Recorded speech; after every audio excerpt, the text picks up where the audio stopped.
Assalamualaikum warahmatullahi wabarakatuh. Alhamdulillah. Nahmadu hamdal hamidin wa nashkuru syukra syakirin. Wa nusallimu ala abdihi wa rasulihi Muhammadin kama sallallahu malaikati alaih. Pertama puji dan syukur kehadirat Allah subhanahu wa ta'ala.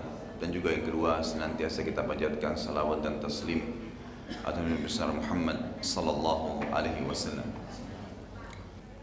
Baik, masuk ke tema sirah kita. Yang terakhir kita bahas adalah mukjizat Nabi Muhammad sallallahu alaihi wasallam berhubungan dengan pohon berbicara.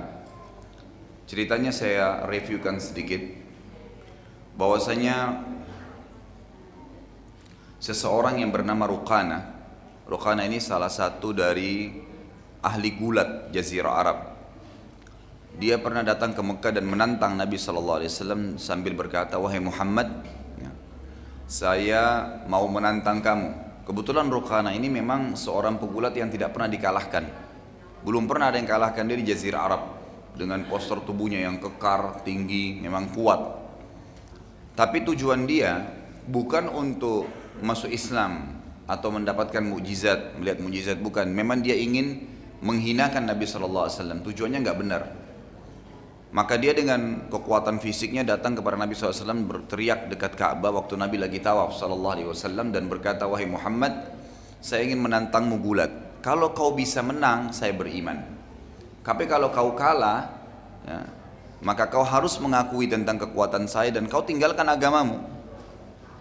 Nabi SAW sebagaimana sudah kita jelaskan juga di awal materi sirah kita, bukan orang yang lemah, belum memiliki fisik yang kuat, yang kekar. Dan sudah saya jelaskan, semua nabi-nabi itu diberikan kekuatan 10 kekuatan laki-laki normal. Semua nabi diberikan kekuatan 10 kekuatan laki-laki normal. Maka Nabi SAW mengatakan, "Baiklah, saya terima tantanganmu." Bergulatlah Ruqana dengan Nabi SAW dan ternyata hanya dengan beberapa gerakan saja dikalahkan Ruqana. Dia penasaran, nantang lagi 2 kali kalah, 3 kali kalah, 4 kali kalah, sampai 10 kali. Dan disaksikan oleh seluruh orang-orang Quraisy. Dan perlu Bapak Ibu tahu, sebelum dia menantang Nabi SAW, dia sudah datang kepada orang-orang Quraisy sambil berkata, "Apakah kalian ingin mempermalukan Muhammad?" Mereka bilang, "Iya." Maka dia bilang, "Saya akan bantu kalian. Saya akan menantangnya di depan kalian dan pasti saya akan kalahkan dia." Akhirnya sekarang terbalik, Ruqana yang termalukan di depan orang-orang Quraisy gitu. Setelah itu Ruqana karena keras kepalanya dan keras hatinya, memang tujuan bukan untuk mencari kebenaran, dia mengatakan, "Saya tidak akan beriman padamu wahai Muhammad sampai pohon ini berbicara." Ditunjuklah sebuah pohon kurma. Maka yang terjadi yang luar biasa pada saat itu, dalam hadis Bukhari diceritakan, pohon tersebut tiba-tiba mengeluarkan suara sambil berkata, "Asyhadu an la ilaha illallah wa anna Muhammad Rasulullah." Jadi pohon pun berbicara, memberikan kesaksian atas risalah Nabi Muhammad sallallahu alaihi wasallam. Tentu ini cukup banyak ya berhubungan dengan masalah ini, ya, seperti ini. Jadi banyak sekali. Di antaranya, tunggu dulu, sebelum saya tambah riwayat yang lain. Lalu yang terjadi, Ruqana lalu berkata, "Sungguh kau adalah seorang penyihir yang hebat wahai Muhammad." Kemudian ada riwayat yang serupa yang mendukung ini. Artinya memang Nabi SAW itu diberikan kesaksian tentang risalah beliau, bukan hanya pada manusia, tapi seluruh makhluknya Allah tahu itu. Ya, semua makhluknya Allah tahu. Selain manusia dan jin yang membangkang itu semua tahu. Dalam sebuah hadis yang diriwayatkan Imam Ahmad, bahwasanya pernah Nabi Muhammad SAW waktu akan masuk ke Madinah, kemudian melewati sebuah suku yang namanya suku Najjar, berada di awal pintu gerbang kota Madinah. Di situ ada seekor unta yang sedang mengamuk, dan unta ini seperti kuda, kalau marah itu menggigit dan menendang gitu. Maka semua orang ketakutan pada saat itu, karena unta ini unta jantan, tidak ada yang bisa menghalang unta itu. Lalu Jabir radhiyallahu anhu, sahabat Nabi yang mulia, berkata, "Aku melihat unta tersebut dan aku khawatir unta itu menyerang Nabi SAW. Maka aku berkata, 'Ya Rasulullah, hati-hatilah karena unta ini sedang mengamuk.' Yang terjadi, Nabi SAW datang mendekati unta tersebut sambil berkata satu kalimat saja, 'Ta'al, kesinilah.' Tiba-tiba unta itu meletakkan mulutnya di tanah, menyeret mulutnya sampai mendekati Nabi SAW sebagai bentuk penghinaan. Jadi bukan lagi ngamuk ya, dan bukan cuma datang dalam kondisi tenang, tapi dia meletakkan mulutnya ke tanah, menyeret mulutnya dan lehernya serta tubuhnya sampai ke depan Nabi SAW sebagai bentuk penghinaan. Kemudian ya Nabi SAW memegang kepalanya sambil berkata, mana tali kekangannya? Dikasihlah. Lalu beliau bersabda, demi jiwa aku yang ada di tangannya, maksudnya demi Allah, tidak ada seorang pun, tidak ada sesuatu pun, bukan seorang, tidak ada sesuatu pun di langit dan di bumi kecuali tahu saya adalah Rasulullah, kecuali pembangkang dari jin dan manusia. Artinya semua batu, air, pohon-pohon semua tahu kalau Nabi SAW adalah utusan Allah SWT, kecuali pembangkang dari jin dan manusia.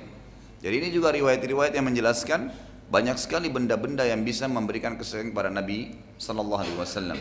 Juga sudah pernah saya sebutkan riwayat Bukhari dan saya reviewkan kembali agar memperkuat ini, adalah waktu Nabi SAW ya, akan khutbah, dan beliau biasanya kalau khutbah dulu tidak ada mimbar. Beliau biasa sandar di sebuah batang pohon yang ada di depan mihrabnya alaihissalatu wassalam. Jadi zaman dulu itu pohon kurma ditebang atasnya, ditebang bawahnya, kemudian ditancapkan di tanah, nanti itu akan menjadi dinding gitu kan. Waktu dulu Nabi SAW kalau khutbah Jumat, kalau ceramah, menyampaikan wahyu, itu selalu sandar di situ kalau capek gitu. Sampai ada seorang sahabiat Nabi perempuan yang berkata, ya Rasulullah, saya lihat anda capek sekali. Kalau seperti itu keadaannya, saya punya seorang tukang, ya, seorang pekerja yang bisa membuat ya mimbar. Boleh nggak saya ingin buatkan untuk anda? Maka kata Nabi SAW, silahkan, dibuatlah. Tidak disebutkan berapa lama waktunya, intinya mimbar selesai.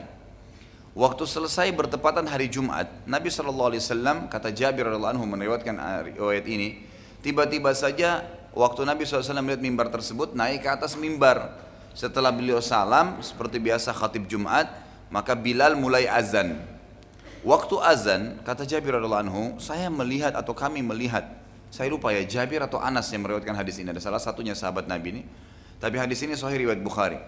Maka berkatalah sahabat yang meriwayatkan hadis ini, kami tiba-tiba mendengarkan suara tangisan anak kecil.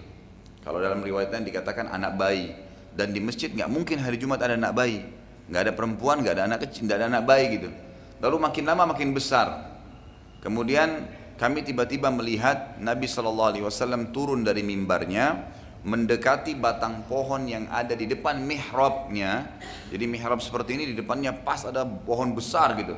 Lalu memeluk batang pohon tersebut seperti memeluk anak kecil, sambil berkata, demi Allah atau demi jiwaku yang di tangannya, kalau aku tidak memeluknya maka dia akan menangis sampai hari kiamat. Jadi ini banyak sekali ya bukti-bukti bahwasanya benda-benda apapun mengenal Nabi Muhammad sallallahu alaihi wasallam. Hadis Bukhari yang lain juga Nabi sallallahu alaihi wasallam berkata kepada Jibril setelah hijrah ke Madinah, wahai Jibril, waktu saya masih awal sebelum menerima wahyu, waktu saya masih bolak-balik ke Gua Hira dari rumah saya pernah mendengarkan kalimat Assalamu alayka ya Rasulullah. Suara apa itu dan dari mana itu? Kata Jibril Assalam, itu suara batu dan pohon yang memberikan salam kepada anda.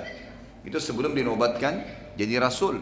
Semua sudah tahu tentang risalah Nabi Muhammad sallallahu alaihi wasallam. Ya apalagi kita tentunya ya, lebih pantas untuk beriman tentang risalah beliau. Baik, kita masuk ke tema kita hari ini, ekspansi wilayah dakwah. Ekspansi wilayah dakwah. Saya nggak tahu ini sudah dibahas atau belum. Yang catat belum ya?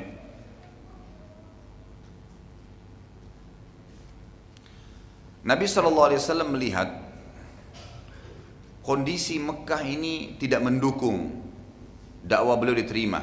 Bahkan lebih cenderung hasilnya nihil gitu. Nggak ada hasil. Sedikit sekali orang yang beriman. Jadi semenjak dakwah Nabi SAW itu sampai hampir sebelum hijrah itu yang beriman puluhan orang. Khilaf di antara hadis sejarah yang mengatakan 83, ada yang mengatakan 85, ada yang mengatakan 8. Intinya di bawah 100 orang. Selama 13 tahun berdakwah. Itu bukan waktu yang sedikit gitu. Maka Nabi SAW mulai mencari ekspansi dan mulai mencari siapa kira-kira suku-suku Arab atau orang-orang di luar Mekah yang mau beriman dan akhirnya bisa menerima dakwah yang dibawakan oleh beliau alaihissalatu wassalam. Maka Nabi SAW pun memaksimalkan musim haji. Jadi haji sudah kita jelaskan di awal sirah kita, itu mulai dari zaman Nabi Ibrahim alaihissalam. dari zaman Nabi Ibrahim alaihissalam, dan orang sudah lula-lalang tuh, orang-orang dari seluruh dunia ini yang beriman pada Allah, ya, itu lula-lalang masuk ke Mekah. Maka Nabi SAW memaksimalkan suku-suku yang datang di musim haji. Ya kalau kita sekarang negara-negara gitu kan, kalau sekarang kan pakai bendera Indonesia, Malaysia misalnya, ya Nigeria dan seterusnya. Kalau zaman dulu orang persuku-suku masuk ke Mekah untuk haji. Nabi SAW selalu berusaha menemui kepala sukunya. Ini suku apa? Dari mana? Dari Yaman misalnya. Kepala sukunya siapa? Coba ditemuin dan disampaikan. Tapi anehnya, para ahli sejarah mengatakan ada seseorang yang berkulit putih, orangnya gagah gitu kan, mirip dengan Nabi SAW, selalu mengikuti Nabi SAW. Dan selalu setiap kali Nabi berdakwah, dia mengucapkan kalimat setelah sampaikan dakwah ini, untuk membatalin dakwah aja. Dia mengatakan, kami lebih mengenalnya, ia dari suku kami, sungguh dia adalah seorang pembohong. Lalu pada saat para sahabat bertanya kepada ya sahabat-sahabat yang lain yang hadir di situ, ya waktu setelah hijrah ke Madinah, siapa orang itu yang sampai Nabi SAW sendiri tidak menegurnya, dibiarin aja, gitu kan? Saat membohongi dakwah Nabi SAW, ternyata dia adalah paman kandung beliau sendiri, Abu Lahab. Jadi Abu Lahab ini memang dia mengikuti Nabi SAW waktu itu khusus untuk memberhentikan dakwah gitu. Ini menandakan pelajaran besar bahwasanya orang kalau mendakwakan agama Islam yang benar itu ada tantangannya. Jangan Anda berpikir, oh dengan mendakwakan sunnah misalnya, mendakwakan pemahaman yang benar, lalu kemudian semua orang spontan mau menerima. Tidak. Itu sudah menjadi sunnatullah, ada yang nolak. Biasa itu. Diingatkan ini hadis Nabi, nggak mau. Nolak biasa, karena syaitan tidak mau orang semua beriman. Gitu kan? Terbukti Nabi Muhammad SAW, pamannya sendiri, paman kandungnya, ini kakak dari ayah beliau. Abu Lahab itu terkenal sekali. Kan gitu. Orangnya sebenarnya pada saat di zaman jahiliyah terkenal, suka menaungi orang, suka membantu orang miskin, tapi subhanallah untuk dakwah ditolak. Dan tidak cukup dia menolak untuk beriman, dia juga menahan orang-orang untuk beriman kepada Allah subhanahu wa ta'ala. Makanya turun surah khusus menyebutkan nama dia, surah Lahab, ya kan? Itu turun kepada Abu Lahab karena perilaku dia ini. Suatu hari Nabi SAW pernah bertemu dengan salah satu suku Arab yang bernama Sa'sa'ah. Jadi ekspansi dakwah itu judul induknya, di bawahnya pertemuan dengan suku Sa'sa'ah. Suku Sa'sa'ah ini adalah suku yang termasuk besar sekali di Jazirah Arab. Di bawah suku ini lebih dari 100.000 orang, 100.000 kepala. Nabi SAW sempat bertanya kepada salah satu di antara mereka waktu datang haji, siapa pimpinan kalian? Mereka menjawab, pimpinan kami bernama Bayharah bin Sa'sa'ah. Jadi memang suku ini sebenarnya dinisbatkan kepada ayahnya Bayharah ini, namanya Sa'sa'ah. Biasanya tradisi orang-orang Arab itu, kalau ada orang yang fisiknya kuat, orangnya gagah, kaya, pintar, terus kemudian punya jabatan, punya keturunan banyak. Nah itu biasanya dijadikan nisbat namanya kepada suku. Sama dengan Quraisy misalnya di Mekah. Quraisy itu nama aslinya adalah Fikhir, gitu kan? Salah satu dari kakek Nabi SAW. Kenapa nama dia yang dipilih menjadi nama suku akhirnya? Karena terkenal fisiknya, orangnya gagah, tinggi, putih, pinter, kaya, punya keturunan banyak gitu kan. Jadi punya kelebihan banyak gitu. Maka dinisbatkan kepadanya. Sama dengan Bayharah bin Sa'sa'ah ini, ayahnya Sa'sa'ah sangat terkenal gitu kan. Kemudian meninggal Sa'sa'ah, anaknya yang memimpin namanya Bayharah. Kebetulan dia punya julukan Dzu Khulq atau Dzu Qulh, Dzu Qulh. Saat bertemu Nabi SAW dan Nabi SAW menyampaikan dakwah beliau, juga ayat-ayat Al-Quran, ternyata Bayharah tersentuh, mau gitu, dan berkata pada Nabi SAW, izinkan aku mengumpulkan, ya, atau berkumpul dengan seluruh sukuku yang ada di musim haji ini, dan aku akan menyampaikan apa yang engkau telah jelaskan. Saat bertemu dengan sukunya, ia berkata, wahai kaumku, sungguh aku telah dijelaskan oleh seseorang yang bernama Muhammad yang belum pernah aku dengar sebelumnya, dan demi Allah, dengan dakwanya ini pasti ia akan memimpin suku-suku Arab nanti. Artinya tidak pernah ada orang yang mengaku sebagai nabi, Tidak pernah ada orang yang membacakan ayat-ayat seperti ayat Al-Quran, apalagi turun dalam bahasa Arab, dalam bahasa mereka, dengan kefasihan yang luar biasa gitu. Lalu kaumnya berkata, apa saran anda sebagai pemimpin? Bayhara berkata, pendapatku kita menjadi pengikutnya, ayo kita beriman. Kaumnya berkata, anda pemimpin kami dan kami serahkan keputusan sepenuhnya pada anda, terserah. Mau beriman boleh, tidak mau beriman terserah, kami ikut. Pokoknya anda beriman, 100.000 ini ikut semua beriman. Ini bukan hal yang ringan gitu kan. Kaumnya berkata, Bayhara lalu kembali kepada atau ke sekitar wilayah Ka'bah dan menemui Nabi SAW. Setelah memuji Nabi SAW mengatakan memang mungkin kamu yang benar dan seterusnya, dipuji Nabi SAW. Bayhara lalu berkata begini, perhatikan ya, subhanallah, banyak sekali unsur dakwah tertolak dan kebenaran tertolak hanya karena masalah hawa nafsu, hanya karena gila harta, hanya karena gila jabatan. Perhatikan apa yang terjadi pada Bayhara. Bayhara ini hampir saja dia menjadi posisinya sahabat-sahabat yang mulia, seperti posisi Abu Bakar, posisi Umar, hampir dikenang sepanjang masa sampai hari kiamat. Semua orang yang beriman akan kenang namanya, sejarahnya akan dinukil. Tapi karena hawa nafsunya meninggalkan semua itu, hilang semua dari dia. Bahkan pahala 100.000 anggota sukunya itu tidak didapatkan sama dia. Apa yang dia bilang? Dia bilang pada Nabi SAW, wahai Muhammad, kami akan beriman padamu dan seluruh pedang kami akan melindungimu. Artinya kami akan mati untuk membelamu. Tetapi ada satu syarat. Kata Nabi SAW, apa itu? Bayhara berkata, aku menjadi pengganti setelah anda. Kalau anda mati, pastikan saya jadi pemimpin. Karena dia tahu ini nanti akan jadi raja. Karena Nabi SAW bukan hanya Nabi ya, tapi memang pemimpin, jadi raja gitu kan. Berdirinya kerajaan, bisa dikatakan bisa tanda kutip kerajaan Islam di Madinah itu, dan Nabi SAW adalah selain Nabi pemimpinnya, jadi rajanya gitu kan. Maka dia memberikan syarat, kalau anda meninggal saya jadi pemimpinnya. Nabi SAW berkata, itu urusan Allah, dan pastilah yang terbaik akan diberikan kepada orang-orang yang bertakwa. Artinya itu bukan keputusan saya. Kalau nanti memang setelah saya meninggal Allah akan pilih anda, silahkan. Kalau enggak ya enggak, pasti Allah pilih yang paling bertakwa.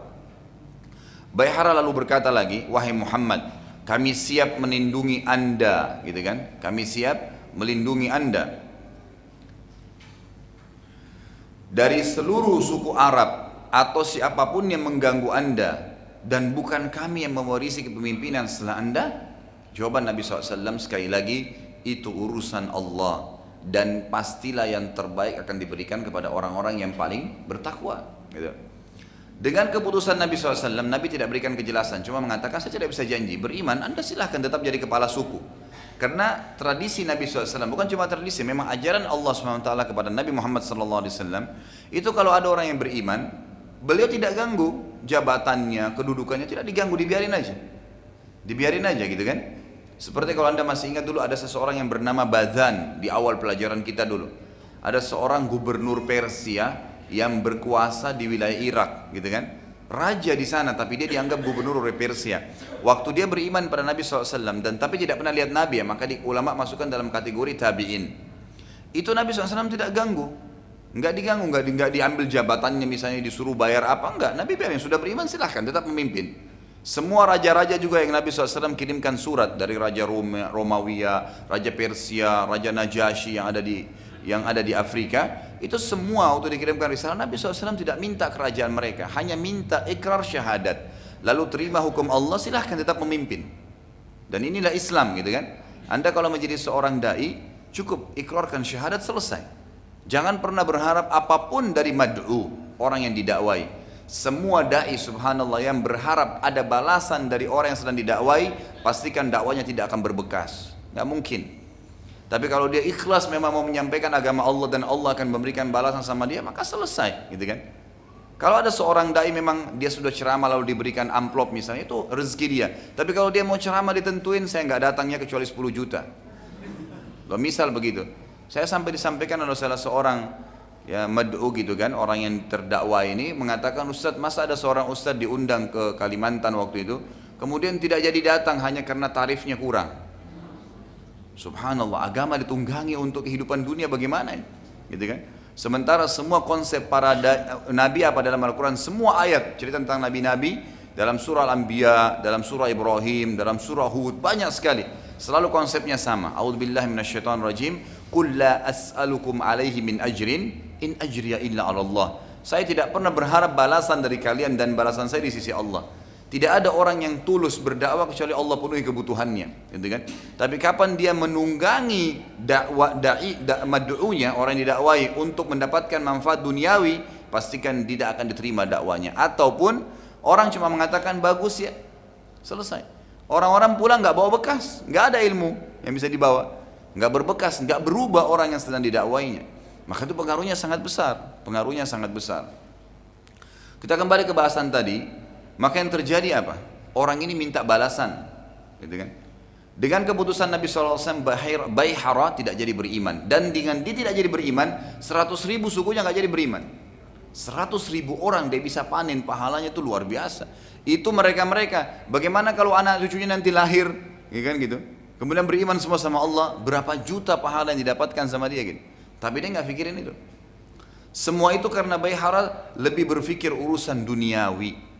Padahal hampir saja mereka yang menjadi ansar yang Allah sebutkan dalam Al-Quran. Semestinya mereka hampir jadi gitu kan, suku Sa'sa. Tapi nggak jadi, hanya karena hawa nafsu seorang pemimpin gitu. Ini bahaya sekali gitu. Ini bahaya sekali. Dan ini harus jadi pelajaran buat kita ya. Bagi anda yang hadir ataupun siapa yang mendengarkan ceramah kita ini. Kalau Allah SWT berikan anda jabatan di pemerintahan, maka tunggangi itu mendapatkan amal jariah. Bukan malah hanya dikejar masalah duniawi gitu. Mungkin saya lupa, saya tidak tahu pernah saya sampaikan atau tidak. Tetangga saya pernah, saya tidak usah sebutkan namanya, semoga Allah selalu menjaga beliau gitu kan. Pernah bukan menjabat, baru mau menjadi kandidat, masuk jadi kandidat wakil bupati saja. Wakil bupati, belum bicara gubernur, apalagi kalau sudah presiden gitu kan. Wakil bupati saja, subhanallah. Saya sempat duduk dan saya bilang, Pak, kenapa sih sebenarnya pemimpin kita ini di Indonesia, saya nggak bicara negeri Islam yang lain, Indonesia saja. Kenapa mereka pada saat menjabat 5 tahun itu tidak ditunggangin ya untuk dapat jamal amal jariah? 5 tahun itu bukan waktu sedikit loh. Kita sekarang kalau mau bangun sebuah madrasah di sebelah masjid ini saja, ukuran misalnya 200 meter, 300 meter, butuh biaya berapa banyak dan susah gitu kan. Tapi kalau seorang pejabat, dia bisa menggunakan ya kegiatan atau dana-dana anggaran pemerintah untuk membangun. Jadi amal jariah buat dia. Kenapa nggak perbaiki jalan? Kenapa nggak hilangkan macet? Kenapa nggak bangun madrasah? Kenapa nggak sebarin Quran? Kenapa banyak sekali gitu? Kenapa nggak sebarin kebaikan gitu? Lalu dia bilang begini sebenarnya Pak Ustaz. Di Indonesia ini ada sebuah sistem yang keliru. Seperti dia bilang saya pada saat mau menjabat, saya harus untuk jadi wakil bupati saja, itu pun setelah kampanye nggak jadi, kalah. Habis tidak kurang dari 10 miliar dana. Kenapa? Kok bisa Pak? Iya, kampanye. Pertama bayar dulu pimpinan cabangnya partai di tempat yang dia mau kampanye di sekitar Jawa Timur ya. Saya tidak usah sebutkan juga kotanya. Itu kemudian dia bilang itu bayar pimpinan cabang saya sudah 1 miliar. Belum pimpinan partai pusat berapa miliar? Pasti double, mungkin 2 miliaran. Belum saya harus nyebarin kaos, belum saya ini, belum saya itu, habis sekitar 10 miliar. Itu pun kalau menang, kalau nggak menang habis, hilang. Baik, kalaupun dia menang, apa yang terjadi? Dia sudah keluarin 10 miliar. Target dia 5 tahun memimpin, 2 tahun setengah mengembalikan modal yang 10 miliar. Lalu 2 tahun setengah yang tersisa ngumpulin modal untuk kampanye baru. Kapan dia pikirin umat gitu? Kapan dia pikirin amal jariah? Bagaimana dengan Umar bin Abdul Aziz rahimahullah, baru jadi khalifah. Setelah dia ceramah di mimbar, di masjid Jami' di Damaskus waktu itu, saya minta didukung, minta dinasihatin, diingatin kalau salah sebagai pemimpin, merendah gitu. Lalu setelah dia keluar dari masjid, datang kereta kencananya kerajaan, khalifah yang sebelumnya itu pakai gitu, kuda yang mewah, keroncana semua pakai ukiran emas. Waktu datang, semua dengan dayang-dayangnya gitu kan, sama pengawal-pengawalnya. Kata Muhammad, ini ada apa? Kebetulan dia ke masjid pakai keledai, gitu kan. Lalu ditanya, ini apa? Dikatakan, wahai Amir Mu'minin, Anda sekarang khalifah, ini kereta Anda. Langsung beliau bilang, dan itu dicatat dalam buku-buku sejarah, dengan keikhlasan beliau mengatakan, saya tidak butuh semua ini. Saya minta sekarang sebagai instruksi, saya sebagai pemimpin, Amir Mu'min Khalifah, jual ini. uangnya masukkan ke Baitul Mal untuk kebutuhan umat Islam. Saya nggak butuh, saya naik keledai saya saja. Bagaimana ya? Bagaimana nggak tersebar keadilan? 2 tahun memimpin tidak ada orang mau terima zakat gitu. Karena dia nggak pikirin dirinya, ditunggangin untuk amal jariah, gitu kan? Bagaimana dia bisa menyebarkan keadilan, menunggangi untuk mendapatkan yang terbaik di akhirat? Nah ini yang terjadi. Ini penyakit yang banyak sekali orang rakus dengan hawa nafsunya, gitu kan? Gak mau pikirin maslahat yang besar, gak pikirin masalah amal jariah buat dia. Dan itu yang terjadi. Bayangkan Baihara bisa memanen pahala 100.000 orang masuk Islam, gitu kan? Sukunya bisa menjadi Ansar yang Allah kekalkan dalam Al-Quran, tapi dia tolak hanya karena itu. Maka yang terjadi adalah saat suku Sa'sa ini pulang ke wilayah mereka setelah selesai haji, ada seseorang yang sangat tua, itu orang bijaksana sekali dan sudah di atas 100 tahun umurnya. Disebutkan dalam beberapa sejarah itu 120 tahun umurnya. Tapi nggak disebutin namanya ya. Orang ini sangat bijaksana dan setiap suku Sa'sa punya masalah kembali kepada beliau gitu untuk dipecahin. Lalu orang ini selalu setiap musim haji pulang selalu bertanya, apa yang kalian lakukan di musim haji? Apa pengalaman Anda? Pengalaman kalian apa gitu kan? Lalu mereka cerita tentang kisah bertemu dengan Nabi Sallallahu Alaihi Wasallam dan bagaimana mereka menolak, Baihara menolak karena tidak dikasih kepemimpinan setelah Nabi Muhammad Sallallahu Alaihi Wasallam. Apa kata orang itu? Orang tua itu berkata, sungguh ini keputusan yang tidak akan pernah bisa diperbaiki. Bagaimana bisa kalian membiarkannya sementara kalian sangat mengetahui ini adalah zaman keluarnya Nabi dari turunan Ismail alaihissalam. Dan belum pernah ada satupun dari keturunan Ismail mengaku Nabi kecuali orang itu. Belum pernah di Mekah dia mengaku Nabi kecuali orang ini. Berarti kalau dia benar gitu kan, maka akan menjadi luar biasa. Dengan kalian tolak itu, berarti kalian sudah menghapus diri kalian dari sejarah manusia. Tidak ada lagi dalam sejarah manusia, hilang gitu kan. Dan kalian sudah menghilangkan kesempatan untuk tercatat dalam kitab-kitab suci sebagai sahabatnya gitu kan. Karena ada sebuah hadis kan yang sahih kata Nabi SAW, Allah melihat hati-hati manusia, maka Allah mendapati hatiku yang paling bersih, maka aku dijadikan sebagai Nabi yang terakhir. Kemudian Allah melihat hati-hati setelahku, maka Allah menemukan hati-hati para sahabatku adalah yang paling bersih, maka dijadikan sebagai pendamping-pendampingku. Jadi jelas sekali gitu, semestinya mereka bisa jadi itu. Tetapi kaumnya menolak, ya, kaum mereka menolak untuk beriman. Hal ini membuat mereka semua kehilangan kesempatan untuk menjadi sahabat dan peluang-peluang yang sudah kita sebutkan tadi. Baik, setelah Baihara menolak, poin yang kedua adalah pertemuan Nabi SAW dengan seseorang di musim haji juga bernama Suwaid bin Sadiq. Suwaid bin Sadiq. Termasuk yang beliau bertemu adalah di musim haji. Suwaid bin Sadiq ini salah satu tokoh bangsa Arab dan pemuka mereka.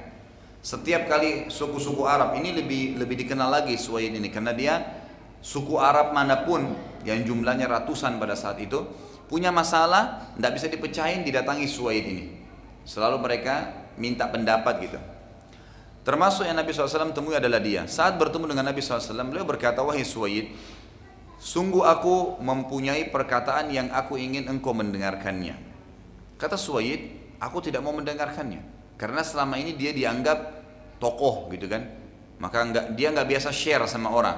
Sifatnya dia adalah cuma memberikan pendapat gitu. Lalu Nabi SAW berkata, mengapa? Mengapa kau tidak mau mendengarkan? Kata Suwaid, karena aku memiliki sesuatu yang pasti lebih baik dari apa yang engkau sampaikan. Kata Nabi SAW, kalau begitu tolong perdengarkan padaku. Apa yang kau punya itu? Saya mau dengar dulu, karena kau bilang lebih baik dari apa yang saya miliki gitu. Suwaid ternyata memegang peninggalan tulisan wahyu dari wasiatnya Luqman. Jadi dulu dari kakek-kakeknya dinukil diturunkan wasiat Luqman yang telah disebutkan dalam Al-Quran dan telah diwarisi dari nenek moyangnya. Pada saat itu wasiat Luqman terbagi menjadi 2. Jadi Al-Quran sudah disatuin ya, tapi waktu zaman itu tidak terpisah dan tertulis di kulit unta gitu kan. Sebagaimana juga Al-Quran cukup banyak yang kita sudah pelajari atau nanti akan kita pelajari insyaAllah pada saat hijrah ke Madinah. Itu ayat Al-Quran banyak turun di kulit-kulit unta yang sudah tertulis, terukir gitu kan, atau di tulang-tulang unta gitu kan. Itu diantara salah satu tempat-tempat tertulisnya Al-Quran. Baik, wasiat Luqman itu terbagi 2. Yang pertama berisikan tauhid Dan ini Allah ceritakan dalam surah Luqman urutan 31 ayat 13 sampai 17. Bunyinya a'udzubillahi minasyaitonirrajim. Bismillahirrahmanirrahim. Wa idz qala Luqman libnihi wa huwa ya'idhuhu ya bunayya la tusyrik billah innasyirka la dzulmun 'adzim. Dan ingatlah ketika Luqman berkata kepada anaknya di waktu ia memberikan pelajaran kepadanya. Dan ini juga pelajaran besar yang paling pertama tanamkan di jiwa anak adalah tauhid. Pengesahan kepada Allah SWT. Dia tahu dia punya Tuhan dan dia hanya tahu menikmati apa yang Tuhannya halalkan dan dia meninggalkan apa yang Allah haramkan tanpa harus tunduk dengan manusia. Ini peringatannya, wahai anakku, jangan pernah kau mempersekutukan Allah, jangan pernah kamu partisipasikan Allah dengan makhluknya. Hanya mintalah kepada Allah, hanya tunduklah kepada Allah, hanya takutlah kepada Allah gitu. Sesungguhnya mempersekutukan Allah adalah benar-benar kezaliman yang besar. وَوَصَّيْنَا الْإِنسَانَ بِوَالِدَيْهِ حَمَلَتْهُ أُمُّهُ وَهْنًا عَلَى وَهْنٍ وَفِصَالُهُ فِي عَامَيْنِ أَنِ اشْكُرْ لِي وَلِوَالِدَيْكَ إِلَيَّ الْمَصِيرُ. Dan kami perintahkan kepada manusia berbuat baik kepada ibu bapaknya dan ibunya yang telah mengandungnya dalam keadaan lemah yang bertambah lemah dan menyapinya dalam 2 tahun. Bersyukurlah kepadaku dan juga berterima kasihlah kepada ibu bapakmu, hanya kepadakulah kalian atau kamu akan dikembalikan. Kemudian ayat ini ayat ke tadi 13 sampai 16 ya. Ayat 13-nya tadi sudah, 14-nya sudah, sekarang ayat 15-nya. 13 sampai 17 maaf. Ayat 15-nya bunyinya wa in jahadaka ala an tusyrika bi ma laysa laka bihi ilmun fala tuti'huma wa sahibuhuma fid dunya ma'rufa wattabi' sabila man anaba ilai thumma ilayya marji'ukum fa unabbi'ukum bima kuntum ta'malun. Dan jika keduanya memaksamu untuk mempersekutukan dengan aku sesuatu, kata Allah, yang tidak ada pengetahuanmu tentang itu, maka janganlah kamu mengikuti keduanya dan bergaullah dengan keduanya di dunia dengan cara baik. Serta ikutilah jalan orang yang kembali kepadaku, orang-orang yang telah beriman, mengenal, tahu ilmu wahyu, ikuti mereka. Kemudian hanya kepadakulah kalian akan dikembalikan, maka aku beritahukan kepada kalian apa yang telah kalian lakukan. Di ayat yang ke-16, ya bunayya innaha in taku mithqala habbatin min khardalin fatakum fi sakhratin aw fis samawati aw fil ardi ya'ti biha Allah innallaha latifun khabir. Luqman berkata, hai anakku, dan ini kita bisa ambil pelajaran bagaimana Luqman itu luar biasa tauhidnya kepada Allah SWT. Ini inti, ya ini inti daripada kehidupan. Dan khilaf di antara ulama apakah Luqman ini nabi atau orang saleh, gitu kan? Tapi yang lebih kuat pendapat mengatakan dia adalah seorang nabi. Dia adalah seorang nabi, makanya Allah kekalkan dalam Al-Quran namanya. Dan umumnya yang disebutkan dalam kitab-kitab suci adalah nabi. Terbukti para sahabat saja, itu di antara sekian puluh ribu sahabat, hanya 1 orang yang disebutkan namanya, Zaid. Ya kan? Yang lainnya tidak disebutkan, Abu Bakar pun tidak disebutkan namanya, Umar tidak disebutkan namanya. Dan memang yang disebutkan dalam Al-Quran itu adalah orang-orang yang Allah Subhanahu Wa Taala pilihkan secara khusus, dan kebanyakan para nabi-nabi gitu. Maka Luqman apalagi dengan wasiat-wasiatnya ini yang menjadikan dibawa turun-temurun sebagai wahyu, maka menandakan dia adalah seorang nabi. Luqman berkata, hai anakku, sesungguhnya jika ada sesuatu perbuatan seberat biji sawi dan berada dalam batu, baik itu di langit ataupun di dalam bumi, niscaya Allah akan mendatangkannya. Sesungguhnya Allah maha halus lagi maha mengetahui. Allah maha lembut lagi maha mengetahui. Artinya tidak ada sesuatu yang tersembunyi sama Allah. Biji sawi ditaruh dalam batu, baik itu di langit ataupun di bumi, dalam bumi tetap Allah bisa datangkan. Kemudian dikatakan di ayat 17, ya bunayya aqimis salata wa'mur bil ma'rufi wanha 'anil munkari wasbir 'ala ma asabak inna dzalika min azmil umur. Hai anakku, dirikanlah salat dan seruhlah manusia mengerjakan yang baik dan cegahlah mereka dari perbuatan yang mungkar dan bersabarlah terhadap apa yang menimpa kamu. Sesungguhnya demikian termasuk hal-hal yang diwajibkan oleh Allah. Ayat 17 memberikan pelajaran kepada kita bahwasanya sholat itu sudah ada dari zaman dulu. Sholat sudah ada dari zaman dulu. Cuman tinggal bacaannya, gitu kan? Dan beberapa gerakannya mungkin berbeda. Sebagaimana ulama jelaskan. Dari zaman Nabi Adam AS sudah ada sholat. Tapi umumnya gerakan-gerakan dasar seperti ruku, sujud, itu semuanya sudah dari awal ada. Tapi beberapa gerakan-gerakan yang lain seperti ulama rincikan masalah i'tidal, duduk di antara 2 sujud, atau adanya sujud 2 kali, atau mungkin ada sujud yang cuma sekali, ada sujud yang beberapa kali, itu tergantung perintah Allah kepada nabinya masing-masing. Tapi ini sholat sudah ada, terbukti Luqman sudah mengatakan dirikanlah sholat. Kemudian juga sama mengingatkan pada kebaikan, melarang dari kemungkaran. Artinya menyuruh umat manusia ini untuk menikmati yang halal dan meninggalkan yang haram. Apa yang Allah halalkan dinikmati, apa yang haram ditinggalkan. Kemudian bersabarlah atas apa yang menimpa kamu. Semua yang tertimpa musibah, saudaraku, sabarlah. Apa itu sabar? Selalu saya ulangi, bukan ngelus dada duduk manis seperti di Indonesia begitu, sabar ya suruh duduk, salah ya kan gitu. Tapi sabar definisinya adalah menerima takdir Allah, kemudian ikhtiar mencari jalan keluar. Contoh, Bapak Ibu bangun pagi flu, yang paling pertama sabar. Apa itu sabar? Terima dulu takdirnya Allah. Allah sudah uji saya dengan penyakit, karena biar kita ngamuk-ngamuk penyakitnya tetap sudah ada, gitu kan. Terima dulu sebagai takdir, lalu ikhtiar, minum obat, konsultasi dengan dokter, gitu kan, minum teh hangat, itu semua adalah ikhtiar. Ini namanya sabar, terima takdir Allah, kemudian ikhtiar. Ada masalah dalam rumah tangga, baik, ini cobaan Allah datangkan, sabar. Bagaimana sabar? Terima sebagai takdir Allah, lalu ikhtiar memperbaiki, coba, kan gitu. Itu namanya sabar. Dan ini dikatakan wasbir ala ma asabak. Ini dari dulu. Ibnu Abbas radhiyallahu anhu berkata, subhanallah, baru semalam saya dapat posting gitu kan, dari satu teman waktu di WhatsApp itu, kalimat yang luar biasa gitu. Dia mengatakan, ya, pada saat kau sedang keluhkan permasalahanmu dengan Allah, waktu musibah datang, mungkin kau menangis, tapi kau masih bisa tidur. Sementara Allah Tuhanmu menyelesaikan permasalahanmu pada saat kau keluhkan dengannya tanpa dia tidur. Kamu sedang tidur, Allah selesaikan permasalahanmu dengan cara dia yang kalau kamu tahu bagaimana Allah selesaikan urusanmu, kau akan menangis karena senang, gitu kan? Allah SWT tidak biarkan diselesaikan oleh Allah Azza wa Jalla, tapi dengan caranya Allah. Dengan caranya Allah SWT. Mungkin kita berharap cepat, tapi Allah tundain 3-4 hari kemudian, sebulan kemudian. Allah kita ingin dengan cara A selesai, ternyata tidak, Allah selesaikan dengan cara Z. Allah lebih tahu. Dan umumnya kalau Allah ujikan seorang hamba musibah, maka berarti Allah akan angkat derajatnya dan mengampuni dosanya. Serta kadang-kadang subhanallah, ini sering saya bahasakan, kalau anda sedang menghadapi musibah, makin berat cobaan datang, maka pastikan anda orang paling kuat, lebih kuat imannya. Karena kata Nabi SAW sudah jelas, semua dalam hadis Bukhari, semua nabi-nabi cobaannya paling berat. Kemudian datang orang-orang yang beriman, tingkatannya mendekati Nabi, kemudian terusnya begitu. Artinya orang yang paling berat ya, cobaannya adalah orang yang paling tinggi imannya, gitu kan? Orang yang paling tinggi imannya. Jadi kalau cobaan makin besar, jangan bilang, aduh besarnya cobaan kepada saya. Enggak, alhamdulillah, berarti saya orang dekat dengan Allah Subhanahu Wa Taala. Karena ada kadang-kadang Bapak Ibu sekalian, ini ulama tekankan ya, ada derajat di surga kita nggak bisa dapat kecuali dengan 100 tahun sholat malam, dengan 100 tahun sedekah, bakti dengan orang tua, haji mungkin 1000 kali. Kita nggak bisa. Umur kita cuma 60 misalnya, sholat tahajudnya harus 100 tahun. Umur kita cuma 60, mungkin dari 60 cuma 10 tahun kita tahajud, masih butuh 90 tahun tahajud untuk sampai ke derajat itu.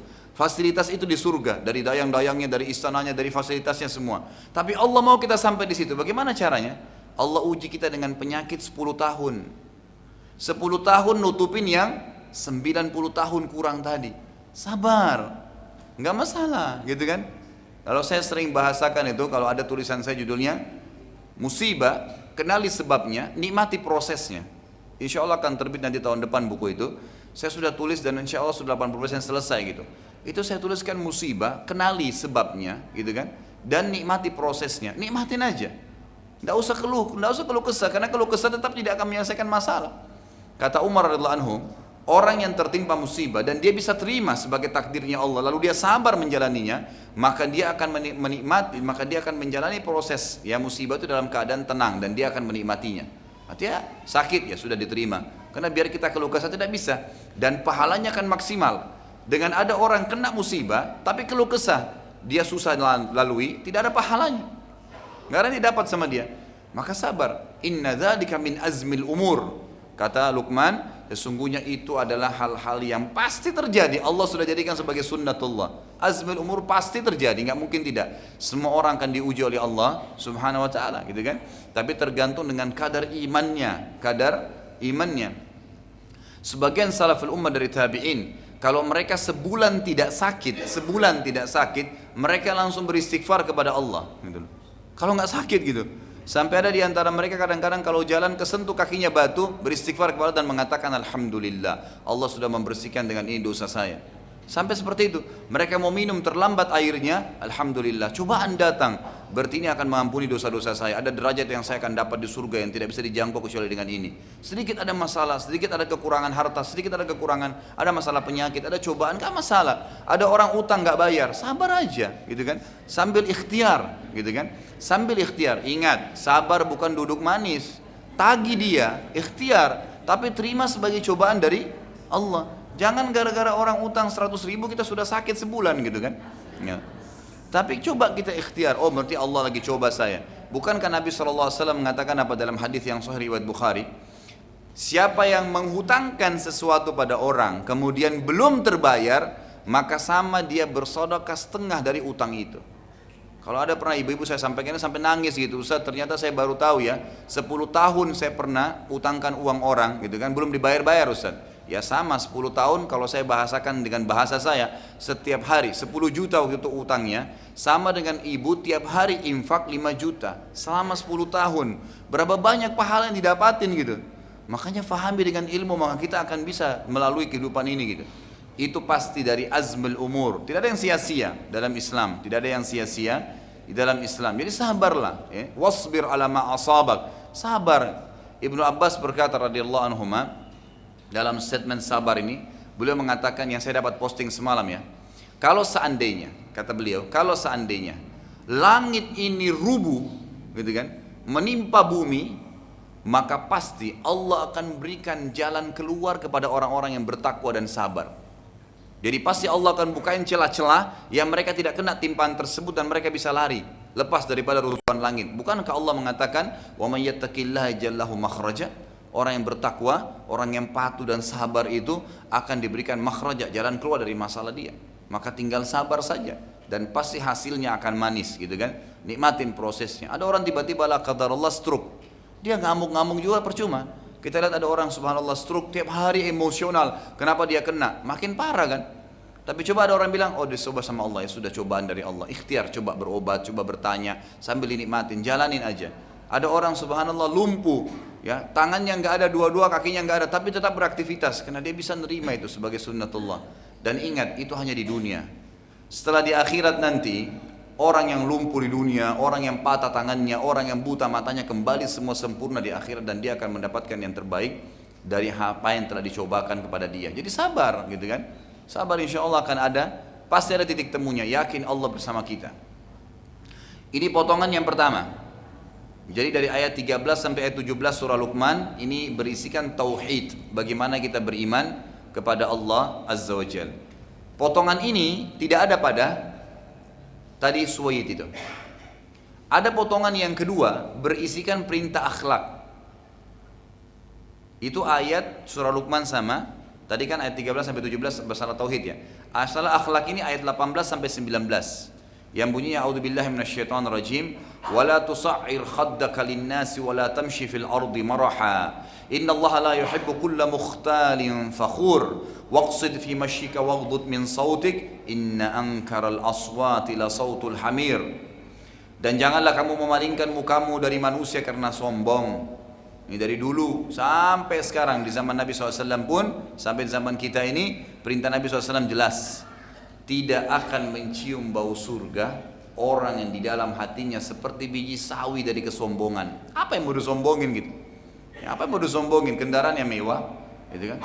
Atau pakaian yang bagus, fisik yang sehat, itu semua akan hilang, gitu kan? Akan hilang. Sudah diingatkan, jangan memalikan muka, jangan sombong, kan gitu. Melirik dengan kesombongan, membuang muka kepada manusia, dan jangan kamu berjalan di muka bumi dengan angkuh. Nggak ada manfaatnya. Ya, orang mukmin seperti padi, makin berisi makin tunduk, merendah. Bahkan Nabi SAW mengatakan dalam hadis sahih riwayat Abu Daud, man tawadha lillah rafa'ahu Allah. Siapa yang bertawadhu, merendahkan diri di muka bumi karena Allah, nggak pernah sombong, makin diberikan harta makin merendah, makin diberikan kepintaran makin merendah, makin diberikan kelebihan fisik makin merendah, gitu kan? Maka Allah akan tinggikan derajatnya, Allah akan harumkan namanya di dunia dan di akhirat. Lalu dikatakan, sesungguhnya Allah tidak menyukai orang-orang yang sombong lagi membanggakan diri. Itu ayat 18. Ayat 19, dan sederhanakanlah pada saat kamu sedang berjalan, nggak perlu menginjak tanah dengan kesombongan. Kadang-kadang kita kalau pakai sepatu baru suaranya lain, gitu kan? Kalau pakai baju baru sudah beda jalannya, gitu kan? Mobilnya baru sudah lain, klaksonnya lebih ribut, gitu kan? Ini semua untuk apa? Manfaatnya apa gitu? Redahkan, gitu. Dan lunakkanlah suaramu, cara yang lembut. Ini juga Nabi SAW dikatakan begitu. Para sahabat mengatakan, kami kadang-kadang kalau mendengarkan Nabi SAW berbicara, itu kami harus merendahkan suara sehingga kami bisa mendengarkan suaranya gitu. Jadi Nabi SAW itu dengan suara lembut, bukan berarti hilang suaranya nggak kedengaran, tapi suaranya itu membuat orang nyaman untuk mendengarkan. Sesungguhnya seburuk-buruk suara adalah suara keledai. Baik, ini rincian dalam Al-Quran secara rapi, tersurat semuanya gitu kan. Terdapat pada Suwaid, ya, orang tadi yang ditemui oleh Nabi SAW ini, itu retorika ilahiyah, jadi bukan dengan retorika ilahiyah. Jadi cuma susunan dinukil-nukil dari mulut ke mulut lalu ditulislah, gitu kan. Tapi susunan perkataan manusia juga terdapat pada Suwaid hanya bagian kedua saja, itu masalah akhlak.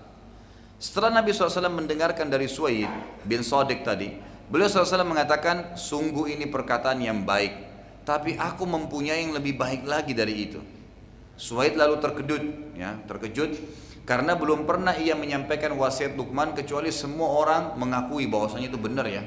Benar, orang harus lemah lembut kalau ngomong, nggak boleh sombong kalau jalan, gitu kan. Ini bagus gitu, semua orang akui. Kecuali Nabi SAW, Nabi mengatakan ada yang lebih baik dari itu. Itulah pernyataan yang terbaik yang pernah, ya, itulah pernyataan yang terbaik yang pernah didengar kecuali ya Nabi SAW yang berpendapat. Jadinya semua orang mengakui itu pernyataan yang paling baik yang pernah mereka dengar, kecuali Nabi SAW. Yang berpendapat ada yang lebih baik lagi. Lalu Nabi SAW membacakan ayat-ayat Al-Quran tentang surah Luqman, gitu kan, lengkap diberikan. Setelah selesai mendengarkan, Suwaid berkata, sungguh ini perkataan yang baik, tapi aku tidak ingin masuk Islam. Setelah itu pun Nabi SAW hijrah, ya. Setelah Nabi SAW hijrah ke Madinah, barulah Suwaid masuk Islam dan meninggal dalam keadaan Islam. Tapi waktu itu beliau tidak beriman. Orang itu tidak beriman radhiyallahu anhu, gitu kan. Tapi nanti setelah hijrah Madinah baru beriman. Baik. Kejadian yang ketiga, inilah kejadian yang terbesar, kata para ahli sejarah, ya, mencatat perubahan yang luar biasa dalam Islam dengan bertemunya Nabi SAW dengan dua suku Arab dari Madinah, Aus dan Khazraj. Nah, dua suku ini dari Yaman dulunya, kemudian hijrah ke Madinah, gitu kan, Aus dan Khazraj. Dua-dua nanti dalam Islam dikatakan suku Ansar. Jadi setelah tadi Baihara tadi menolak, kemudian Suwaid juga menolak, maka Nabi SAW akhirnya bertemu di musim haji yang sama di tahun yang sama dengan Aus dan Khazraj. Kata ahli sejarah, kejadian yang paling berpengaruh yang dialami Nabi SAW juga perkembangan Islam dan berubahnya sejarah dunia, bertemunya Nabi SAW dengan sebagian orang dari suku Khazraj dari Madinah yang sedang berkumpul di Aqabah. Aqabah tempat lempar setan besar, gitu ya, dibahasakan biasa begitu. Kira-kira jumlahnya khilaf di antara sejarah 6 sampai 12 orang, ya kan gitu, dari suku ini. Nabi SAW menemui mereka dan memberitahukan tentang Islam, membacakan ayat-ayat Quran. Saat mereka mendengarkan, maka salah seorang di antara mereka berkata begini, demi Allah, inilah yang pernah diancamkan orang-orang Yahudi pada kalian. Kebetulan waktu itu di Madinah itu penduduk Madinah terdiri dari 5 suku, 2 dari Arab, 3 dari Yahudi. Jadi 5, 2 dari Arab, 3 dari Yahudi. Dari Arab tadi Aus dan Khazraj ini, dan mereka cukup besar, Dua suku Arab ini sudah mengalahkan jumlahnya 3 suku Yahudi. Suku Yahudi yang ada di Madinah adalah suku Qainuqa. Yang pertama, yang kedua Quraidah, yang ketiga Nadhir. Nanti ini akan ada sejarahnya sendiri. Kita akan terus ikuti di Madinah nanti ketiga suku Yahudi dan bagaimana Nabi SAW mengusir mereka dari Madinah. Ketiga suku ini, ya, Yahudi ini, karena melihat suku Aus dan Khazraj, setelah mereka ketiga suku ini bersatu pun belum bisa mengalahkan jumlah Aus dan Khazraj, maka mereka menyebarkan fitnah. sehingga membuat suku Aus dan Khazraj saling berperang. Dan setiap kali bertemu dengan Aus dan Khazraj, orang-orang Yahudi suka bilang, ketahuilah nanti akan keluar dari kota ini, di Madinah maksudnya, ya, seorang nabi terakhir yang kami orang-orang Yahudi adalah orang-orang yang paling pertama mengakui kenabiannya, dan kami nanti akan memerangi kalian sebagaimana, dan kalian akan musnah semua sebagaimana pembantaian Arim dan Thamud. Jadi pernah ada terjadi peperangan antara Arim dan Thamud itu sampai habis mayoritas daripada orang-orang yang ikut berperang. Jadi tersisa semua tinggal berapa orang saja, semuanya mati gitu. Jadi orang Arab menggunakan istilah dengan perang Arim dan Thamud. Maka orang-orang Aus dan Khazraj gitu kan ketakutan, siapa nabi terakhir itu, dan mereka ini Aus dan Khazraj bukan orang-orang yang mengenal Allah, mereka penyembah berhala. Yang mengenal Allah waktu itu orang-orang Yahudi tadi. Waktu mendengarkan dakwah Nabi sallallahu alaihi wasallam gitu kan, dan Nabi mengaku sebagai nabi di musim haji itu, maka suku-suku atau orang-orang dari Khazraj tadi berkata, inilah yang telah orang-orang Yahudi ancamkan pada kalian, maka jangan biarkan mereka orang-orang Yahudi mendahului kalian sehingga ancaman mereka tercapai. Maka berimanlah ke-6 atau ke-12, khilaf diantara ahli sejarah, tapi yang kita ambil misalnya jumlah maksimal 12 orang tersebut tiba-tiba beriman pada Nabi sallallahu alaihi wasallam, dan mereka lah orang-orang yang pertama beriman pada Nabi sallallahu alaihi wasallam di musim haji. Ke-12 orang tersebut lalu balik ke Madinah setelah dibekali oleh Nabi sallallahu alaihi wasallam dengan beberapa ayat-ayat Al-Qur'an. Lalu mereka menyebarkan Islam di Madinah dan makin banyak akhirnya orang yang menganut Islam. Tahun depannya mereka mengirim 12 orang lagi di musim haji yang setelahnya dan menemui Nabi sallallahu alaihi wasallam, lalu terjadilah istilah Bai'at Aqabah Ula. Apa itu? Kesepakatan. Bai'at itu diberikan kepada pemimpin, gitu kan? Jadi kesepakatan bai'at itu memberikan kepatuhan, ya, tunduk kepada pemimpin itu. Bai'at Aqabah Ula, kesepakatan di tempat Aqabah, di tempat lempar setan besar tadi yang pertama, yang juga dikenal dengan Bai'at Nisa. Dalam ahli sejarah mengatakan, atau dalam buku sejarah dikatakan bai'atnya perempuan, karena hampir semua isi bai'at tersebut berisi iman, ketaatan pada Allah dan dukungan terhadap dakwah serta peringatan untuk kaum wanita gitu. Juga terdapat ya pada saat itu, dan dikhususkan karena waktu itu yang paling banyak zaman itu ya, yang paling banyak menyebarkan perzinahan, pencurian itu kaum wanita zaman itu. Maka Nabi SAW berikan wasiat dan turun ayat mengingatkan para kaum wanita untuk tidak berzina dan mencuri pada zaman itu, peringatan-peringatan awal, tanpa ada perintah jihad gitu. Setelah kesepakatan selesai, maka mereka meminta pada Nabi SAW diutus ke Madinah seorang da'i yang bisa menuntun mereka untuk beriman kepada Allah SWT dan mengenal lebih jauh agama Allah gitu. Maka Nabi pun SAW mengutus ya seseorang da'i yang bernama Mus'ab ibn Umair radhiyallahu anhu, gitu kan. Ada juga diantara ulama mengatakan yang dikirim adalah Mu'adz bin Jabal. Tapi kalau kita kembali kepada riwayat-riwayat yang sahih, kita temukan yang di Madinah adalah Mus'ab bin Umair, dan Mu'adz bin Jabal ini dikirim ke Yaman bersama dengan Abu Musa Al-Asy'ari radhiyallahu anhum ajma'in. Baik. Mulailah pada saat itu Mus'ab bin Umair berdakwah dengan gencar, menyebarin agama Islam gitu. Ada sebuah kisah ahli sejarah angkat waktu mulai dakwah menyebar di Madinah, kisah tentang masuk Islamnya Amr bin Jamuh radhiyallahu anhu. Amr bin Jamuh ini salah satu sahabat yang akan mati syahid di perang Uhud nantinya. Di antara yang masuk Islam adalah pertama di Madinah anak-anak Amr bin Jamuh. Amr bin Jamuh pada saat itu tidak mau masuk Islam, menyembah berhala. Setiap anak-anaknya tawarin, tidak usah sembah berhala, ini patung dibuat sendiri untuk apa gitu. Dakwanya masih sederhana gitu aja. Ini patung dibuat sendiri untuk apa disembah gitu, nggak ada gunanya. Gitu. Mereka tidak bisa berikan manfaat, tidak bisa berikan madarat, untuk apa disembah gitu. Tetap Amr bin Jamuh nolak. Umumnya seperti orang-orang yang sembah berhala nolak karena sudah jadi tradisi mereka. Dan ini subhanallah, syaitan biasanya ya seperti sering saya bahasakan ya Bapak Ibu sekalian, syaitan itu adalah musuh kita ya. Kalau musuh itu, saya berikan contoh, kalau kita lagi di medan perang, saya berhadapan dengan musuh saya punya pedang, saya punya perisai. Musuh juga punya begitu. Kalau saya diam, saya nggak nangkis, nggak nyerang, musuh saya buat apa? Hah? Dibunuh. Saya pasti akan dibunuh kan? Karena saya tidak nyerang, nggak nangkis, musuh saya akan bunuh kan? Dan musuh yang sedang mau membunuh saya pada saat saya tidak nyerang dan saya tidak nangkis, misal perut saya ditusuk sama dia, apakah dia cuma gores kemudian ditinggal?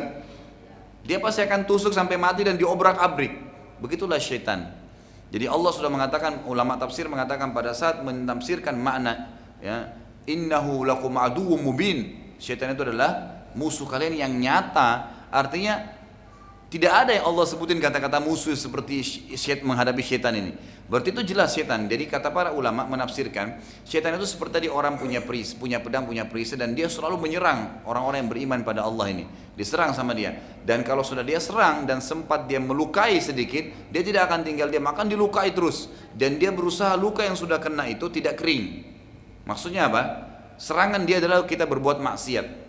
Seseorang misalnya selalu nonton gosip setiap hari, jadwalnya jam 8 pagi. Ibu-ibu langsung ketawa ya gitu. Tiap hari jadwalnya. Maka pastikan syaitan akan buat kita sebelum jam 8 siap-siap mau nonton lagi tuh. Karena dia nggak mau luka kita kering, gitu kan? Harus terus itu. Jadi ada yang terjadwalkan sampai orang mati, maksudnya nggak pernah berhenti. Nanti dibuat lagi jadwal sore apa. Jadi luka di perut, luka di dada, luka di punggung, luka di kepala, dan dia berusaha tidak kering itu supaya dipegangi sama dia. Begitu cara syaitan merusak kita, gitu kan? Nah subhanallah, banyak orang tidak sadar dia sedang diikat sama syaitan dengan perbuatan atau dihiasi dengan perbuatan tersebut. Ini bahaya sekali. Dan saya kembali ingatkan lagi, setiap kali kita biarkan maksiat itu ada dalam diri kita, gitu kan? Maka pastikan ada dua timbangan, ada timbangan pahala, ada timbangan dosa. Kalau dosa kita masih berimbang dengan pahalanya, apalagi kalau dosanya lebih besar, maka di sebelah pahala itu ada namanya juga ya red kekhusyuan, red keimanan. Kayak misalnya lihat orang mati kita bisa nangis, ingat juga kematian, ayat-ayat tentang surga kita nangis, kita selalu rindu ingin akhirat, merasa rugi kalau ketinggalan ibadah. Itu namanya red kekhusyuan. Bagaimana caranya supaya khusyuk ini ada? Bukan sholat dengan tutup mata, enggak. Ada caranya. Kalau timbangan dosa kita dengan timbangan pahala masih berimbang, red khusyuk ini tidak akan naik, mustahil. Bagaimana caranya supaya khusyuk kita bisa naik? Dosanya harus diredam, kalau perlu dihapuskan, dihilangkan. Luka yang syaitan tusuk tadi disembuhin, kan gitu. Jangan dibiarin luka terus, disembuhin dengan cara bertaubat. Kemudian pahala dinaikkan terus, program ibadah naik terus. Kalau pahala kita lebih naik dari dosa kita, pasti red khusyuknya naik, pasti. Makin tinggi pahalanya, makin diredam dosanya, makin naik. Makanya kenapa ada di antara imam-imam yang memang faham di Masjid Haram misalnya kita lihat, cuma baca iyyaka na'budu wa iyyaka nasta'in bisa nangis. Kita ini luar biasa, Al-Fatihah mungkin 1000 kali nggak pernah nangis gitu. Ini iyyaka na'budu wa iyyaka nasta'in nangis gitu. Saya pernah umroh Ramadan, lagi sa'i, pas waktu itu masih kuliah di Madinah gitu kan. Kemudian lagi sa'i, pas sholat tarawih sudah berjalan gitu. Saya waktu itu mau selesaikan supaya saya bisa ikut. Syekh Shurem waktu itu saya masih ingat, dia baca iyyaka na'budu, nangis. Dia mau lanjut gak bisa, lama mungkin 10 menit, 15 menit mungkin dia ulangi lagi gak bisa. Mau bilang iyyaka nasta'in gak bisa. Karena dia paham, iyyaka kepadamu ya Allah. Lagi lihat ngomong sama Allah nih, bukan main-main. Na'budu kami menyembah, gak bisa dilanjutin sama dia. Kenapa bisa begitu? Red khusyuknya bisa naik. Kenapa ada di antara salaful ummah seperti Rabi' ibn Haytham rahimahullah, lihat api berkobar, pingsan. Waktu dibangunin, kenapa? Dia bayangkan neraka. Kok bisa begitu? Gitu kan? Ada di antara salaful ummah lagi terbakar nih, kebakaran sekitar rumahnya, kebakaran. Dia di atas sejadah lagi sholat tahajud. Tetangganya semua teriak, ya fulan, kebakaran, keluarlah gitu. Nggak keluar dia. Duduk. Orang semua nggak bisa selamatin karena sudah terbakar semua. Semua orang bilang, oh berarti si fulan sudah mati nih. Pas sudah redam api semua, subhanallah, semua terbakar kecuali dia dengan sejadahnya. Ini kisah nyata. Ada salah satu tabi'in gitu kan. Lalu ditanya oleh tetangganya, apakah anda tidak rasa panas waktu duduk di sini dari malam itu? Nggak takut mati terbakar? Apa ucapan dia? Orang nggak bisa pahami ini kecuali dengan iman. Dia bilang waktu tadi malam terjadi kebakaran, saya tiba-tiba membayangkan panasnya api neraka, maka api dunia ini jadi kecil. Maka api dunia ini jadi kecil. Gimana bisa itu? Kita kadang-kadang lihat api kebakaran masih duduk nongkrong, diliatin gitu. Dianggap sebuah hiburan. Kan gitu yang terjadi. Ini enggak, pingsan. Gitu. Ada yang bahkan tidak rasa lagi panas itu karena dia bayangkan bagaimana panasnya api neraka. Bagaimana bisa begitu? Kan gitu. Karena itu rate khusyuknya sudah naik tadi. Dan itu hanya bisa dengan ya kalau pahala kita naik. Ingat, saya selalu ingatkan dalam semua pengajian, semoga Allah jaga kita. Bapak Ibu sekalian, Hollywood, Bollywood, ya, dan semua yang seperti itu untuk apa buat film? Satu jawabannya, untuk duit. Makanya dia cari artis perempuan yang cantik dan pintar, artis laki-laki yang gagah dan pintar. Actionnya harus bagus supaya laku, kita beli, kan gitu. Nah kalau tidak laku maka tidak bisa. Dibuatlah serial, dibuatlah film, dibuatlah ini, dibuatlah itu. Ada yang sedih, ada yang senang, ada yang dendam, ada yang macam-macam. Kan gitu. Kita sekarang duduk, bayangkan 2 jam kita nonton, 2 jam maksiat kepada Allah. Berarti rate dosanya lagi naik, pahalanya lagi turun. Terus kemudian mau bangun sholat tahajud, nggak bakalan. Ada orang subhanallah selesai 2 jam nggak cukup, beli 10 kaset. Karena cuma 5.000, 8.000 baik beli lagi. Putar lagi 2 jam, putar lagi 2 jam. Kadang-kadang ada Ramadan. Habisin semasa dia lagi Ramadan puasa, lihat auratnya orang, lihat ini nyanyi, lihat itu, lihat ini, maksiat kepada Allah SWT. Bagaimana bisa gitu? Maka tidak akan pernah orang begini dia mau lihat tetangganya mati kah, orang tuanya mati, nggak tersentuh, nggak bisa karena khusyuknya tidak naik selama dosanya masih ya mengalahkan pahalanya. Maka tutup kerannya. Dan selalu begini, saya kasih kata kuncinya, kata rahasianya Bapak Ibu sekalian. Kalau anda digoda syaitan untuk berbuat maksiat, bilang begini, kalau saya tidak buat kenapa? Kalau saya tidak nonton kenapa? Mata saya keluar? Enggak kan? Enggak ada masalah. Ibu-ibu biasa gitu, wah sinetron ini serialnya sayang ketinggalan. Kenapa kalau nggak nonton? Sampai saya pernah ketemu sama salah satu orang media gitu kan. Saya bilang kenapa sih harus film-film ini diangkat sinetron? Kadang-kadang khurafat. Kalau masih berita-berita yang benar masih mending, ini bohongan gitu. Seperti kisah mak lampir lah, kisah inilah gitu. Dia bilang kebetulan dia waktu itu kerja di perusahaan yang buat film itu gitu. Dia bilang begini Ustaz, yang minta dibuat serial mak lampir bersambung sampai ratusan, itu pemirsa, penontonnya. Jadi sudah habis, ini sudah mati mak lampir, terpaksa dibuat hidup lagi. Karena permintaan orang telepon, kisah mak lampir sudah sampai di mana? Hidupkan lagi kembali, dibuat lagi sinetron. Kita bayar. Untuk apa gitu? Ada apa dengan mak lampir dan yang lainnya gitu? Nggak ada gunanya, nggak ada manfaat sama sekali. Dan subhanallah, selama red dosa kita masih naik, tidak mungkin Bapak Ibu mau pegang Quran, mau baca, mustahil udah. Gimana bisa dosanya masih naik? Males pasti nggak bisa, karena lukanya kita masih basah. Harus dikeringin luka yang setan sudah tusuk-tusuk tadi itu. Tutup kerannya. Nggak ada ruginya Bapak Ibu sekalian habis isya tidur, bangun tahajud, itu luar biasa. Dibandingkan kita harus duduk nongkrong, nonton film ini, dari remote ini ke remote itu, remote ini, ada apa gitu habis waktu. Nggak ada gunanya sama sekali. Coba tidur. Allah kalau Umar radhiyallahu anhu hidup sekarang, mungkin kita semua ini kena cambuknya Umar gitu. Umar radhiyallahu anhu itu setiap habis isya, dari zaman Nabi sampai zaman khilafah sampai beliau mau meninggal, setiap malam habis isya bawa cambuk. Keluar kalau habis sholat, dia lihat ada orang nongkrong-nongkrong duduk ngomong kosong, dicambuk sama dia. Pulang, tidur semua. Apakah kalian sekarang begadang ngomong kosong sini dan nanti ketinggalan sholat tahajud dan subuh? Dicambuk, suruh pulang. Gitu kan? Supaya tidak kosong gitu, umur kita sebentar di dunia, maka jangan disia-siakan. Ini penting ya. Baik, kita kembali kepada kisah Amr bin Jamuh. Amr bin Jamuh karena sudah melengket, dia yakin patung ini bisa berikan manfaat. Seperti sekarang orang banyak sembah-sembah kuburan, pakai jimat, dianggap itu sebuah hal yang luar biasa, nggak mungkin ditinggalin gitu. Ini bahaya, lukanya sudah berkarat, gitu kan? Maksiatnya ini. Maka yang terjadi, anaknya tiap hari nasihatin nggak mau. Suatu hari akhirnya anak-anaknya melakukan perbuatan yang membuat dia akhirnya sadar. Ya. Apa yang terjadi? Anak-anaknya Amr bin Jamuh ini, ada patung yang kebetulan Amr bin Jamuh radhiyallahu anhu nanti masuk Islam ya. Itu patung yang dia sangat hormati, ditaruh di ruang tamu rumahnya gitu. Anak-anaknya datang lalu mengambil kotoran manusia, dioles-olesi di patungnya, ayahnya. Waktu dia oles-oles kotoran manusia tersebut, Amr bin Jamuh bangun pagi-pagi, dia mau sembah Tuhannya, sembah patungnya. Dia lihat ada kotoran manusia, penuh dengan kotoran manusia. Lalu dia berkata, siapa yang telah memperlakukanmu seperti ini? Tuhannya diajak ngomong, kayak kesian sama Tuhannya gitu. Tidakkah engkau bisa membela dirimu? Gitu kan. Lalu Amr bin Jamuh membersihkan patungnya dan membubuhkan minyak wangi.